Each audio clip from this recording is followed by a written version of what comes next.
144 വർഷത്തിൽ ഒരിക്കൽ മാത്രം നടക്കുന്ന മഹാകുംഭമേള, 40 കോടി ജനങ്ങളുടെ മഹാസംഗമം. ഉത്തർപ്രദേശിലെ പ്രയാഗ്രാജിൽ ത്രിവേണി സംഗമത്തിന്റെ ഭാഗമായിട്ട് നടക്കുന്ന ഈ മഹാകുംഭമേള ലോകം തന്നെ നോക്കുന്ന ഒന്നാണെന്ന് പറഞ്ഞാൽ നിങ്ങൾ വിശ്വസിക്കുമോ? ഉത്തർപ്രദേശിലെ പ്രയാഗ്രാജിൽ നടക്കുന്ന ഈ ത്രിവേണി സംഗമം ഗംഗ, യമുന അതേപോലെ സരസ്വതി നദിയുടെ ഒത്തുചേരലായാണ് കണക്കാക്കുന്നത്. സരസ്വതി നദി ഇന്ന് ഇല്ലെങ്കിലും ഇത് ഉണ്ടെന്ന വിശ്വാസത്തിലാണ് ഈ ഒരു മേള നടന്നു പോരുന്നത്.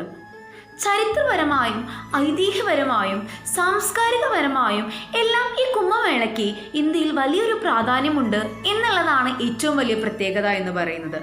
കുംഭമേള 4 സ്ഥലങ്ങളിലായാണ് നടക്കുന്നത്. ഉജ്ജയിൻ, നാസിക് അതേപോലെ മഹാകുംഭമേള നടക്കുന്ന പ്രയാഗ്രാജും ഈ കുംഭമേളയെ വളരെ ശ്രേഷ്ഠമാക്കുന്നു എന്നുള്ളതാണ് മറ്റൊരു കാര്യം. ഈ 4 സ്ഥലങ്ങളിലായി എങ്ങനെയാണ് കുംഭമേള നടക്കുന്നത് നാം ഓൾറെഡി പറഞ്ഞു കഴിഞ്ഞു. 144 വർഷങ്ങളിലാണ് കുംഭമേള നടക്കുന്നത് എന്നുള്ളത്. പക്ഷേ എല്ലാ 3 വർഷങ്ങളിലും മേള അല്ലെങ്കിൽ കുംഭമേള നടക്കാറുണ്ട്. ആ 3 വർഷങ്ങൾ 6 വർഷങ്ങളാകുമ്പോൾ അതിനെ അർദ്ധ കുംഭമേള എന്നും അത് പിന്നീട് 12 വർഷമാകും പൂർവ്വ കുംഭമേള എന്നുമാണ് അറിയപ്പെടുന്നത്. അങ്ങനെ 144 വർഷങ്ങൾ കൂടുമ്പോഴാണ് ഈ മഹാകുംഭമേള ഈ ഇന്ത്യയിൽ നടക്കുന്നത്. നമുക്ക് ഏറ്റവും കേൾക്കാൻ ഇഷ്ടമുള്ളതാണ് ഐതിഹ്യപരമായിട്ടുള്ള കഥകൾ. ഇതിലും പല ഐതിഹ്യ കഥകളുണ്ടെന്നാണ് വിശ്വസിക്കുന്നത്. പാലാഴി കടഞ്ഞെടുക്കുന്ന അസുരന്മാരും അതേപോലെ ദേവന്മാരും, ഇവർ 2 കൂട്ടരും ചേർന്ന് വളരെ ദിവസങ്ങളെടുത്താണ് ഈ പാലാഴി കടഞ്ഞെടുക്കുന്നത്. ഇത് കടഞ്ഞെടുക്കുന്നത് അമൃതിന് വേണ്ടിയിട്ടാണ്. അമൃത് കഴിച്ചാൽ വർഷങ്ങളോളം മരണം ഉണ്ടാവില്ല എന്നുള്ളതാണ് വിശ്വസിച്ച് പോരുന്നത്.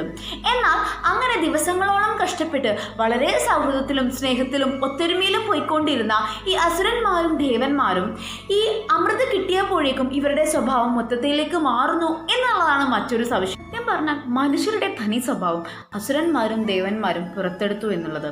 അങ്ങനെ ഇതും കൊണ്ട് ഓടിയ അല്ലെങ്കിൽ ഈ അമൃതം കൊണ്ട് ഓടിയ ജഗത്തിന്റെ പിന്നാലെ അസുരന്മാരും ദേവന്മാരും പോകുന്നു. അങ്ങനെ 12 ദിവസമാണ് ഇവർ കടന്നു ചുറ്റിയത്.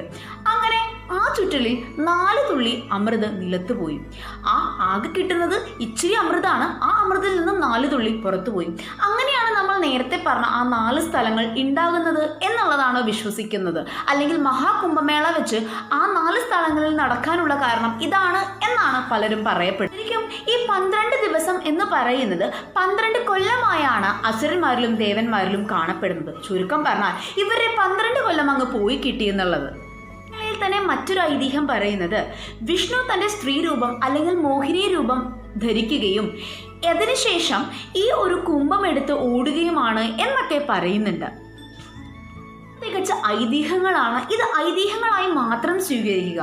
എന്നാൽ ചരിത്രത്തിലേക്ക് കടക്കുമ്പോൾ 600 AD ഹുവാൻസാങ് ഇന്ത്യ സന്ദർശിക്കുകയും അദ്ദേഹത്തിൻ്റെ പല ബുക്കുകളിലും ഈ കുംഭമേളയെക്കുറിച്ച് പ്രതിപാദിക്കുന്നു എന്നുള്ളത് മറ്റൊരു രഹസ്യമാണ്. കുംഭമേളയ്ക്ക് നമ്മുടെ കൊച്ചു കേരളവുമായി വലിയൊരു പങ്കുണ്ട് എന്നുള്ളതാണ് വേറൊരു കാര്യം. ആചാര്യർക്ക് തൻ്റെ ശിഷ്യന്മാരും അതേപോലെ എല്ലാവരും ഒത്തുകൂടുന്നത് കാണണമെന്ന് പറഞ്ഞ് അങ്ങനെയെല്ലാമാണ് ഈ ഒരു കുംഭമേള ഉണ്ടായതെന്നുള്ളത് വേറൊരു വഴിയാണ്. അതുമാത്രമല്ല, കുംഭമേളയുടെ വലിയൊരു പ്രത്യേകത എന്ന് പറഞ്ഞു കഴിഞ്ഞാൽ ചൈന വൻമതിൽ പോലും നമുക്ക് ബഹിരാകാശത്ത് നിന്ന് നോക്കിയാൽ കാണില്ല. പക്ഷേ ഇന്ത്യയിൽ കാണാൻ പറ്റുന്ന ഒന്നാണ് ഈ ഒരു കുംഭമേള അല്ലെങ്കിൽ മഹാകുംഭമേള എന്നുള്ളത്. എത്രയോ ശ്രേഷ്ഠമാണ് അല്ലേ നമ്മുടെ കുംഭമേള. അല്ലെങ്കിൽ ഇന്ത്യക്കാർക്ക് മുഴുവൻ അഭിമാനിക്കാൻ പറ്റുന്ന ഒരു രീതിയിലുള്ള ഒരു സമ്മേളനം അല്ലെങ്കിൽ ഈ ഒരു സംഗമമാണ് എന്ത് നമ്മുടെ കുംഭമേള എന്ന് പറയുന്നത്.